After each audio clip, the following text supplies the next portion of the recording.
Friends, welcome to our channel. ഇന്ന് നമ്മൾ discuss ചെയ്യുന്നത് റിഡംഷൻ ബൈ കൺവേർഷൻ ആണ്. Redemption by conversion means redeeming the debentures by converting them into new debentures or shares within a stipulated period at the option of debenture holders. Debenture ഹോൾഡേഴ്സിൻ്റെ option അനുസരിച്ച് ഒരു stipulated ടൈമിൻ്റെ ഉള്ളിൽ നമ്മൾ എന്ത് ചെയ്യാണ്, redeem ചെയ്യേണ്ട ഡിബഞ്ചർ കൺവേർട്ട് ചെയ്യാണ്. എങ്ങോട്ട്? പുതിയ ഡിബഞ്ചറായിട്ടോ ന്യൂ ഷെയർസായിട്ടോ കൺവേർട്ട് ചെയ്യുന്ന മെത്തേഡിനെയാണ് നമ്മൾ redemption by conversion of debenture എന്ന് പറയുന്നത്. ഓക്കെ, ഇവിടെ കമ്പനിക്ക് ആ ഡിബഞ്ചർ ഹോൾഡേഴ്സിന് പൈസ കൊടുക്കാതെ രക്ഷപ്പെടുകയാണ് ചെയ്യുന്നത്, അല്ലേ? പൈസ കൊടുക്കേണ്ട ആവശ്യമില്ല. അതിന് പകരം എന്താണ് ചെയ്യുന്നത്? പുതിയ ഡിബഞ്ചറായിട്ടോ അല്ലെങ്കിൽ ഒരു പുതിയ ഷെയറിലേക്കോ അത് കൺവേർട്ട് ചെയ്യുകയാണ്. ഇങ്ങനെ ചെയ്യുന്നത് ഡിബഞ്ചർ ഹോൾഡേഴ്സിനായാലും കമ്പനിക്കായാലും ഒരുപാട് ബെനിഫിറ്റ്സ് ഉണ്ടാക്കുന്നുണ്ട്. നെക്സ്റ്റ് പറയുന്നത് the redemption by conversion of debentures can be made either at par or at premium but not at a discount. Redemption by conversion of debenture നമ്മൾ ഒന്നെങ്കിൽ പാറിലോ പ്രീമിയത്തിലായിരിക്കും, ഡിസ്കൗണ്ടിലല്ല. പിന്നെ ഡിബഞ്ചർ ഇഷ്യൂ ചെയ്യുന്നത് എപ്പോഴും എന്തിലായിരിക്കും? പുതിയ ഡിബഞ്ചർ ഇഷ്യൂ ചെയ്യുന്നത് പാറിലും പ്രീമിയത്തിലും. ഡിസ്കൗണ്ടിൽ നമുക്ക് എന്ത് ചെയ്യാം? പുതിയ ഡിബഞ്ചർ ഇഷ്യൂ ചെയ്യാം, പക്ഷേ ഷെയർ എന്തിൽ മാത്രമേ ഇഷ്യൂ ചെയ്യാൻ പറ്റുള്ളൂ? പാറിലും പ്രീമിയത്തിലും മാത്രം, ഡിസ്കൗണ്ടിൽ ഇഷ്യൂ ചെയ്യാൻ പറ്റില്ല. ഓക്കെ, ഇനി ഈ റിഡംഷൻ ബൈ കൺവേർഷൻ മെത്തേഡിനെ കൊണ്ടുള്ള ബെനിഫിറ്റ്സ് അല്ലെങ്കിൽ അഡ്വാൻറ്റേജസ് എന്തൊക്കെയാണെന്ന് നോക്കാം. ആദ്യം വരുന്നത് അഡ്വാൻറ്റേജസ് ടു കമ്പനിക്ക് എന്തൊക്കെ അഡ്വാൻറ്റേജസ് ഉണ്ട്. അതിൽ first one, any financial source is not be needed for redemption. ഒരു ഫിനാൻഷ്യൽ സോഴ്സ് നമുക്ക് ആവശ്യമില്ല റിഡംഷൻ നടത്തുമ്പോൾ. പിന്നെ it has no adverse effect on working capital of the കമ്പനീൻ്റെ വർക്കിംഗ് ക്യാപിറ്റലിന് ഒരു അഡ്വേഴ്സ് എഫക്റ്റും ഉണ്ടാക്കുന്നില്ല. Creation of DRR is not required by the company. അതുകൊണ്ട് തന്നെ കമ്പനിക്ക് ഇങ്ങനെ പൈസ കൊടുക്കേണ്ട ആവശ്യം വരുന്നില്ലല്ലോ. അതുകൊണ്ട് കമ്പനിക്ക് DRR അക്കൗണ്ടും ക്രിയേറ്റ് ചെയ്യേണ്ട, അതുപോലെ തന്നെ ഒരു ഇൻവെസ്റ്റ്മെൻറ്റും നടത്തേണ്ട ആവശ്യമില്ല. നെക്സ്റ്റ് പറയുന്ന advantages to debenture holders. Debenture ഹോൾഡേഴ്സിന് എന്തൊക്കെ അഡ്വാൻറ്റേജസ് ഉണ്ട്? The debenture holders can participate in profit and management of the company. അല്ലേ, അവർ ഷെയർ ഹോൾഡർ ആവുകയാണെങ്കിൽ അവർക്ക് കമ്പനിയിലെ പ്രോഫിറ്റും എൻജോയ് ചെയ്യാം, മാനേജ്മെൻറ്റ് ഫംഗ്ഷനിലൊക്കെ ഇടപെടാൻ പറ്റും. നെക്സ്റ്റ് പറയുന്നത് the conversion depends upon the will of debentures not forcibly. നമുക്ക് ഫോഴ്സിബിളി കൺവേർഷൻ നടത്താൻ പറ്റില്ല. അവരുടെ സമ്മതം ഉണ്ടെങ്കിൽ മാത്രമാണ് നമുക്ക് ഇങ്ങനെ ഈ ഡിബഞ്ചേഴ്സ് പുതിയ ഡിബഞ്ചേഴ്സായിട്ടോ അല്ലെങ്കിൽ ഷെയർസായിട്ട് മാറ്റാൻ പറ്റുള്ളൂ. Third one, debenture holder accept this type of redemption in hope of higher interest and dividend. ഇങ്ങനെ കൺവേർട്ട് ചെയ്യാൻ അവർ സമ്മതിക്കുന്നത് എന്തുകൊണ്ടാണെന്ന് വെച്ചാൽ അവർക്ക് നല്ലൊരു ഇൻട്രസ്റ്റ് കിട്ടും അല്ലെങ്കിൽ നല്ലൊരു ഡിവിഡൻഡ് കിട്ടും എന്നൊരു ഹോപ്പിലാണ് അവർ ഓക്കെ നിങ്ങൾ കൺവേർട്ട് ചെയ്തോളൂ, പൈസ വേണ്ട, നിങ്ങളത് കൺവേർട്ട് ചെയ്തോളൂ എന്നൊരു സമ്മതം പ്രകടിപ്പിക്കുന്നത്. ഓക്കെ, ഇത്രയാണ് അഡ്വാൻറ്റേജസ് പറയുന്നത്. ഇതിലും നമുക്ക് ഓപ്പൺ മാർക്കറ്റിൻ്റെ കേസ് പഠിച്ച പോലെ തന്നെ 6 കേസുകൾ വരുന്നുണ്ട്. അതാണ് നെക്സ്റ്റ് നോക്കാനുള്ളത്. ഫസ്റ്റ് കേസ് പറയുന്നത് when debentures are redeemed at par on maturity and new shares or debentures are issued at par. നമ്മൾ റിഡംഷൻ നടത്തുന്നതും പാറിലാണ്, പുതിയ ഷെയർസ് അല്ലെങ്കിൽ ഡിബഞ്ചർ ഇഷ്യൂ ചെയ്യുന്നതും പാറിലാണ്. അതിൽ ആദ്യം വരുന്നത് ഡ്യൂ ആവുന്ന എൻട്രിയാണ് debenture account debited to debenture holders account. ഈ ഡിബഞ്ചർ നമ്മൾ ഡിബഞ്ചർ ഹോൾഡേഴ്സിലേക്ക് ട്രാൻസ്ഫർ ചെയ്യാണ്, ക്ലോസ് ചെയ്യാൻ വേണ്ടിയിട്ട് ഡ്യൂ ആവുന്ന എൻട്രിയാണ്. നെക്സ്റ്റ് എൻട്രി വരുന്നത് debenture holders account debited to. നമ്മൾ പൈസ കൊടുക്കുന്നില്ല, അത് എന്താക്കുകയാണ്? ഷെയറിലേക്കോ അല്ലെങ്കിൽ ഡിബഞ്ചറിലേക്കോ മാറ്റുകയാണ്. അപ്പോൾ വരുന്ന എൻട്രി എന്ന് പറയുന്നത് debenture holders account debited to new debenture account or share capital account. ടെക്സ്റ്റിൽ ഒരു മിസ്റ്റേക്ക് ഉണ്ട്, ഡിബഞ്ചർ അക്കൗണ്ട് അല്ല, ഡിബഞ്ചർ ഹോൾഡേഴ്സ് അക്കൗണ്ടാണ്. ഓക്കെ, ഇതിൽ നമുക്കൊരു പ്രോബ്ലം ചെയ്ത് നോക്കാം. A Limited issued 60,008% debenture of ₹100 each redeemable after 4 years by converting them into equity shares of ₹10 each. Record the journal entries for issue and redemption of debentures. Ignore the entries for payment of interest. Interest ഒന്നും mind ചെയ്യേണ്ടതാണ് ഇവർ പറഞ്ഞിരിക്കുന്നത്. അപ്പോൾ നമുക്ക് എന്തിൻ്റെയൊക്കെ journal entries ആണ് എഴുതേണ്ടത്? Issue ചെയ്യുന്നതിൻ്റെ debenture redeem ചെയ്യുന്നതിൻ്റെ 2 ജേണൽ എൻട്രീസ് എഴുതണം. രണ്ടല്ല, ആ 2 കാര്യത്തിൻ്റെ ജേണൽ എൻട്രീസ് ആണ് എഴുതേണ്ടത്. അപ്പോൾ ആദ്യത്തെ എൻട്രി എന്ന് പറയുന്നത് എന്താണ്? സാധാരണ നമ്മൾ ഇഷ്യൂ ചെയ്യുമ്പോൾ ഫിനാൻഷ്യൽ അക്കൗണ്ട്സിൽ പഠിച്ചിട്ടുണ്ടായിരുന്നു, bank account debited to debenture application and allotment account. 2 entries ഒരുമിച്ചാണ് ഇവിടെ എഴുതിയത്. അല്ലെങ്കിൽ നമ്മൾ എങ്ങനെ എഴുതാം? Bank account debited to debenture application, പിന്നെ bank account debited to allotment account, അങ്ങനെയായിരുന്നു എഴുതുക. ഇത് രണ്ടും കൂടി ഒരുമിച്ച് എഴുതി എമൗണ്ട് എത്ര വരിക? 60 lakh വരും. അത് കഴിഞ്ഞിട്ട് ഈ ഡിബഞ്ചർ ആപ്ലിക്കേഷനും അലോട്ട്മെൻറ്റ് മണിയും കിട്ടിയാൽ അത് നമ്മൾ എങ്ങോട്ട് കൺവേർട്ട് ചെയ്യും? ഡിബഞ്ചർ അക്കൗണ്ടിലേക്ക് കൺവേർട്ട് ചെയ്യും. എമൗണ്ട് എത്രയാണ്? Same amount. ഈ 2 എൻട്രീസ് വന്നത് മനസ്സിലായില്ലേ? ഇത് നമ്മളിപ്പോൾ പഠിച്ചതല്ല, കഴിഞ്ഞ സെമ്മിൽ പഠിച്ചൊരു കാര്യമാണ്. നെക്സ്റ്റ് റിഡംഷൻ നടത്തും. ആദ്യം റിഡംഷൻ നടത്തുമ്പോൾ ഡ്യൂ ആവുന്ന എൻട്രിയാണ് എഴുതേണ്ടത്. ഡ്യൂ ആവുമ്പോൾ എന്താ എൻട്രി വരിക?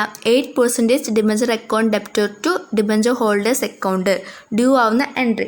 അത് നമ്മളിപ്പോൾ പഠിച്ചല്ലോ.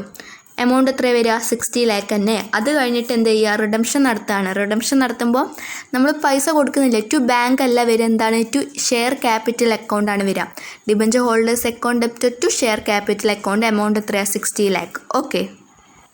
നെക്സ്റ്റ് സെക്കൻഡ് കേസ് എന്ന് പറയുന്നത് when debentures are redeemed at premium at maturity and new shares or debentures are issued at par. നമ്മൾ ഡിബഞ്ചർ റെഡീം ചെയ്യുന്നത് പ്രീമിയത്തിലായിരിക്കും.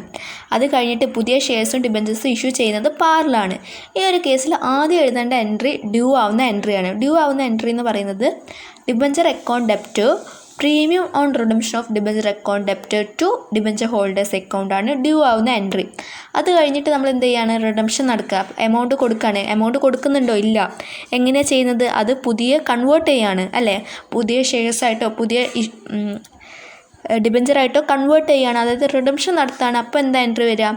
Debenture account debtor to new debenture account or share capital account. Okay, ഈ രണ്ട് എൻട്രിയാണ് വരുന്നത്. ഇതിലൊരു problem ചെയ്ത് നോക്കാം. ഇതാണ് question. X limited had issued 2008% debentures of ₹100 each at par. Issue ചെയ്യുന്നത് പാറിലാണ് and redeemed at 10% premium. Redemption നടത്തുന്നത് എങ്ങനെയാണ്? പ്രീമിയത്തിൽ 10% പ്രീമിയത്തിലാണ്. By converting debentures into equity shares of ₹10 each at par. എങ്ങനെയാണ് നമ്മൾ റിഡംഷൻ നടത്തുന്നത്? ഡിബഞ്ചേഴ്സ് കൺവേർട്ട് ചെയ്യാണ് പുതിയ ഇക്വിറ്റി ഷെയർസായിട്ട്. ഇഷ്യൂ ചെയ്യുമ്പോഴുള്ള ജേണൽ എൻട്രി നമ്മളോട് എഴുതാൻ പറഞ്ഞിട്ടില്ല. റൈറ്റ് ജേണൽ എൻട്രി ഫോർ കൺവേർഷൻ്റെ ജേണൽ എൻട്രി മാത്രം എഴുതിയാൽ മതി. എന്താണ് entry? 8% debenture account debtor nominal value 2 lakh എഴുതാം. 2000 into 200. Premium on redemption of debenture account debtor premium എത്രയാണ്? 10%, അതായത് 20,000 ടു ഡിബഞ്ചർ ഹോൾഡേഴ്സ് അക്കൗണ്ട് 2,20,000. എങ്ങോട്ടാണ് നമ്മൾ റിഡംഷൻ നടത്തുന്നത്? അത് ഇക്വിറ്റി ഷെയർ ക്യാപിറ്റൽ ആയിട്ടാണ്. അപ്പോൾ എന്താ എൻട്രി വരിക? Debenture holders account debtor to equity share capital account. Amount എന്താ വരിക? 2,20,000. ഓക്കെ, ഇനി നെക്സ്റ്റ് കേസ് നമുക്ക് നോക്കാം. തേർഡ് കേസ് എന്താണെന്ന് വെച്ചാൽ when debentures are redeemed at par at maturity and new shares or debentures are issued at premium. Redemption നടത്തുന്നത് പാറിലാണ്, redeem ചെയ്യുന്നത് പാറിലാണ്. കൺവേർഷൻ വഴി നമ്മൾ പുതിയ ഷെയർസോ അല്ലെങ്കിൽ ഡിബഞ്ചേഴ്സോ ഇഷ്യൂ ചെയ്യുന്നത് പ്രീമിയത്തിലാണ്.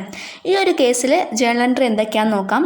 ആദ്യം വരുന്ന journal entry debenture account debtor to debenture holder account. ഇനി നമ്മൾ പ്രീമിയത്തിലാണ് പുതിയ ഷെയർസ് ഇഷ്യൂ ചെയ്യുന്നത്. അപ്പോൾ എന്താ വരിക? Debenture holder account debtor to equity share capital account to security premium reserve account. പ്രീമിയത്തിലാണല്ലോ, അപ്പോൾ സെക്യൂരിറ്റി പ്രീമിയം റിസർവ് അക്കൗണ്ടും കൂടെ വരും. ഓക്കെ, അതിലൊരു ക്വസ്റ്റ്യൻ നോക്കാം. X limited issued 88,009% debentures of ₹100 each at A premium of 5% on April 1st, 2018. April 1st, 2018 X limited issue ചെയ്തത് 80,000 ഡിബഞ്ചേഴ്സാണ്. എത്ര രൂപയുടെ ഡിബഞ്ചറാണ്? 100 രൂപയുടെ ഡിബഞ്ചർ എത്ര രൂപയ്ക്കാണ് ഇഷ്യൂ ചെയ്തത്? 5% പ്രീമിയം, അതായത് 105 രൂപ. അപ്പോൾ ടോട്ടൽ എന്ത് വരും? 84 lakhനാണ് അവർ ഇഷ്യൂ ചെയ്തിട്ടുള്ളത്. എന്ത് ഡിബഞ്ചർ ഇഷ്യൂ ചെയ്തത്? 84 lakhനാണ്. Redeemable at par by conversion of debentures into shares of ₹20 each at a premium of 5 per share on 31st March 2020. 31st March 2020 ആവുമ്പോഴേക്കും അവർ റിഡംഷൻ നടത്തിയത് പാറിലാണ്. എങ്ങനെയാണ്? കൺവേർഷൻ വഴിയാണ് റിഡംഷൻ നടത്തിയത്. 20 രൂപ വരുന്ന ഷെയർസിന് 25 രൂപ പ്രീമിയത്തിലാണ് അവർ പുതിയ ഷെയർസിലേക്ക് അത് കൺവേർട്ട് ചെയ്തിട്ടുള്ളത്. ഓക്കെ, സിറ്റുവേഷൻ മനസ്സിലായില്ലേ? ആദ്യം നമ്മൾ എഴുതേണ്ട എൻട്രി എന്താണ്? ഇഷ്യൂ ചെയ്യുമ്പോഴുള്ള എൻട്രി ആണ്. ഇഷ്യൂ ചെയ്യുമ്പോഴുള്ള എൻട്രി എന്താണെന്ന് നമുക്കറിയാം. Bank account debtor to debenture application and allotment account. എന്തിലാണ് ഇഷ്യൂ ചെയ്തിട്ടുള്ളത്? പ്രീമിയത്തിലാണ്. പ്രീമിയത്തിലാകുമ്പോൾ എമൗണ്ട് എത്രയാണ് വരുന്നത്? 105 രൂപ. 5% പ്രീമിയം ആണെന്ന് ക്വസ്റ്റ്യനിൽ പറഞ്ഞിട്ടുണ്ട്. അപ്പോൾ 105 into 80,000 84 lakh എമൗണ്ട് വരുന്നത്. ഇനി ഇത് നമ്മൾ എങ്ങോട്ട് കൊണ്ടുപോകും? Debenture application and allotment account debtor to 9% debenture account to security premium reserve account. 84 lakh debenture application allotment അക്കൗണ്ടിലും വരും. ഡിബഞ്ചർ അക്കൗണ്ടിൽ 80 lakhും സെക്യൂരിറ്റി പ്രീമിയം റിസർവ് അക്കൗണ്ടിൽ 4 lakhുമാണ് വരിക. പ്രീമിയത്തിലല്ലേ, അപ്പോൾ 4 lakh അവിടെയും പോകും. നെക്സ്റ്റ് എഴുതേണ്ട എൻട്രി എന്താണ്? റിഡംഷൻ്റെ എൻട്രി. റിഡീം ചെയ്യുമ്പോൾ എൻട്രി എന്താണ്? 9% debenture account debit to debenture holders account. Redeem ചെയ്യുന്നത് പാറിലാണ്. അപ്പോൾ 80,000 ഇൻറ്റു 100 ആണ് വരിക, 80 ലാക്ക്. എങ്ങനെയാണ് റിഡംഷൻ നടത്തുന്നത്? പൈസ ആയിട്ടല്ലല്ലോ കൊടുക്കുന്നത്, കൺവേർട്ട് ചെയ്യല്ലേ. എങ്ങോട്ട് കൺവേർട്ട് ചെയ്യാണ്? ഇക്വിറ്റി ഷെയർ ക്യാപിറ്റലിലേക്ക് കൺവേർട്ട് ചെയ്യുകയാണ്. അതും എന്തിലാണ്? പ്രീമിയത്തിലാണ്. അതായത് 20 രൂപ വരുന്ന ഷെയർ 25 രൂപയ്ക്കാണ് നമ്മൾ ഇഷ്യൂ ചെയ്യുന്നത്. അപ്പോൾ വരുന്ന എൻട്രി എന്ന് പറയുന്നത് debenture account debit to equity share capital account to security premium reserve account. ഇതാണ് ജേണൽ എൻട്രി വരിക. ഇനി എമൗണ്ട് എഴുതുന്നത് ശ്രദ്ധിച്ചോളൂ. ഡിബഞ്ചർ ഹോൾഡേഴ്സ് അക്കൗണ്ടിൽ നമ്മൾ എന്താ എഴുതുക? 80 ലാക്ക് തന്നെ, കൺഫ്യൂഷനൊന്നും വേണ്ട. 80 ലാക്ക് പാറിലാണ് നമ്മൾ ഇഷ്യൂ ചെയ്യുന്നത്, അപ്പോൾ 80 ലാക്ക് തന്നെ. നെക്സ്റ്റ് ഷെയർ ക്യാപിറ്റലിലേക്ക് എത്രയാണ് പോവുക? നമ്മൾ ഇഷ്യൂ ചെയ്യുന്നത് എന്തിലാണ്? പ്രീമിയത്തിലാണ്. എമൗണ്ട് എങ്ങനെ വരികയെന്ന് ശ്രദ്ധിച്ചു കേട്ടോളൂ. 80 ലാക്ക് വരുന്ന ഡിബഞ്ചേഴ്സാണ് നമ്മൾ റിഡംഷൻ നടത്തുന്നത്. പുതിയ ഷെയർസ് ഇഷ്യൂ ചെയ്തുകൊണ്ടാണ് റിഡംഷൻ നടത്തുന്നത്. ഓക്കെ, 80 ലാക്കിൻ്റെ ഡിബഞ്ചേഴ്സ്, 80 ലാക്ക് എമൗണ്ട് വരുന്ന ഡിബഞ്ചേഴ്സാണ് റിഡീം ചെയ്യുന്നത്. 25 റുപ്പീസിൻ്റെ ഷെയർസ് ആയിട്ടാണ് വാങ്ങുന്നത്, അപ്പോൾ ഇഷ്യൂ ചെയ്യുന്നത്. അപ്പോൾ 80 ലാക്ക് ഡിവൈഡഡ് ബൈ 25, 3,20,000 ഷെയർസാണ് നമ്മൾ എന്ത് ചെയ്യുന്നത്? ഇഷ്യൂ ചെയ്യുന്നത്. ആദ്യം അത് കണ്ടുപിടിക്കുക, എത്ര ഷെയർസാണ് ഇഷ്യൂ ചെയ്യുന്നത് എന്ന് കണ്ടുപിടിക്കാം. അപ്പോൾ 80 ലാക്ക് ഡിവൈഡഡ് ബൈ 25, 3,20,000 ഷെയർസാണ് നമ്മൾ ഇഷ്യൂ ചെയ്യുന്നത്. അതിൽ ഇക്വിറ്റി ഷെയർ ക്യാപിറ്റലിലേക്ക് പോകുന്നത് എത്ര മാത്രമാണ്? 3,20,000 ഇൻറ്റു 20 റുപ്പീസ് അല്ലേ ഓരോ ഷെയറിന്, അപ്പോൾ 64 ലാക്കും വരും.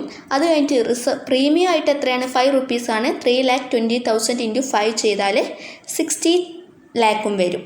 ഇങ്ങനെയാണ് ആ എമൗണ്ട് വരുന്നത്. ഓക്കെ, നെക്സ്റ്റ് നാലാമത്തെ കേസ് പറയുന്നത് when debentures are redeemed at premium at maturity and new shares or debentures are issued at premium. Debentures redeem ചെയ്യുന്നതും പ്രീമിയത്തിലാണ്, പുതിയ ഷെയർസോ അല്ലെങ്കിൽ ഡിബഞ്ചേഴ്സോ ഇഷ്യൂ ചെയ്യുന്നതും പ്രീമിയത്തിലാണ്. തൊട്ട് മുന്നേ പറഞ്ഞ കേസ് എന്തായിരുന്നു? റിഡംഷൻ നടത്തുന്നത് പാറിലായിരുന്നു, ഇഷ്യൂ വരുന്നത് പ്രീമിയത്തിലായിരുന്നു. ഇവിടെ റിഡംഷനും ഇഷ്യൂവും വരുന്നത് പ്രീമിയത്തിലാണ്. അപ്പോൾ ആദ്യത്തെ എൻട്രി എന്താ വരിക? Debenture account debit premium on redemption of debenture account debit to debenture holders account. Redemption നടത്തുന്നത് പ്രീമിയത്തിലായതുകൊണ്ട് നമ്മൾ പ്രീമിയത്തിന് എന്ത് ചെയ്തു? ഇവിടെ ഡെബിറ്റ് ചെയ്തു. നെക്സ്റ്റ് ഇഷ്യൂ വരുന്ന അക്കൗണ്ട് എന്താ? Debenture holders account debit to equity share capital or new debenture account to security premium reserve account.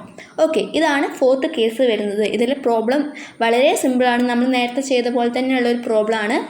അതുകൊണ്ട് ആ ഒരു ക്വസ്റ്റ്യൻ നിങ്ങൾ ഒറ്റയ്ക്ക് ക്വസ്റ്റ്യൻ മാത്രം വെച്ച് ആൻസർ നോക്കാതെ ഒന്ന് വർക്കൗട്ട് ചെയ്ത് നോക്കാം. ഇനി നമുക്ക് പഠിക്കാനുള്ളത് അഞ്ചാമത്തെ case. When debentures are redeemed at par. Redeem ചെയ്യുന്നത് പാറിലാണ് on maturity and new debentures are issued at discount. നമ്മൾ നേരത്തെ തിയറി പാർട്ട് പറഞ്ഞിട്ടുണ്ടായിരുന്നു, ഷെയർസ് നമ്മൾ ഒരിക്കലും ഡിസ്കൗണ്ടിൽ ഇഷ്യൂ ചെയ്യില്ല. സ്വെറ്റ് ഇക്വിറ്റി ഷെയർസിൻ്റെ ഒക്കെ കേസിലാണ് നമ്മൾ എന്ത് ചെയ്യാറ്? ഡിസ്കൗണ്ടിൽ ഇഷ്യൂ ചെയ്യുക. അപ്പോൾ ഇവിടെ ഡിബഞ്ചേഴ്സ് മാത്രമാണ് ഡിസ്കൗണ്ടിൽ ഇഷ്യൂ ചെയ്യുക, ഓർത്ത് വെച്ചോളൂ. ഇപ്പോൾ ഇവിടെ എന്താ സംഭവിക്കുന്നത്? റിഡംഷൻ നടത്തുന്നത് പാറിലും ന്യൂ ഡിബഞ്ചേഴ്സ് ഇഷ്യൂ ചെയ്യുന്നത് ഡിസ്കൗണ്ടിലുമാണ്. അപ്പം വരുന്ന എൻട്രി എന്ന് പറയുന്നത് debenture account debit to debenture holders account. പിന്നെ എന്താ എൻട്രി വരിക? ഇനി ഡിസ്കൗണ്ടിൽ ഇഷ്യൂ ചെയ്യുമ്പോഴുള്ള എൻട്രി എന്ന് പറയുന്നത് debenture holders account debit discount on issue of debenture account to new debentures account. ഇതാണ് ആ രണ്ട് ജേണൽ എൻട്രീസ് വരുന്നത് രണ്ട് കേസിലും. പ്രോബ്ലം ഈസിയാണ്, ജസ്റ്റ് ഒരു എന്താ പറയുക, ഈ ജേണൽ ഒന്ന് അപ്ലൈ ചെയ്യേണ്ട കാര്യമുള്ളൂ. ആ രണ്ട് പ്രോബ്ലംസ് ഒന്ന് വർക്കൗട്ട് ചെയ്ത് നോക്കുക, എന്നാലും നമുക്ക് ഈ ഒരു ഐഡിയ കൺസെപ്റ്റ് മനസ്സിലായോ എന്ന് അറിയുള്ളൂ. ഇനി ഈ റിഡംഷൻ ബൈ കൺവേർഷൻ മെത്തേഡിൽ ഒരു കേസും കൂടെ പറയാനുണ്ട്. അത് നമുക്ക് നെക്സ്റ്റ് വീഡിയോയിൽ പറഞ്ഞാൽ ഈ ചാപ്റ്റർ കഴിയും. അത്ര വലിയ കാര്യമൊന്നുമല്ല, പക്ഷെ അതൊരു സെപ്പറേറ്റ് ആയിട്ട് ഇതിൻ്റെ കൂടെ പറഞ്ഞാൽ കൺഫ്യൂഷൻ ആവേണ്ട വിചാരിച്ചിട്ട് അത് മാത്രം നെക്സ്റ്റ് വീഡിയോയിൽ നമ്മൾ ചെയ്യുന്നതാണ്. അതുപോലെ തന്നെ നിങ്ങൾക്ക് നമ്മുടെ വീഡിയോസ് ഇഷ്ടമാവുകയാണെങ്കിൽ ലൈക്ക് ചെയ്യുക, ഷെയർ ചെയ്യുക, സബ്സ്ക്രൈബ് ചെയ്യുക. താങ്ക്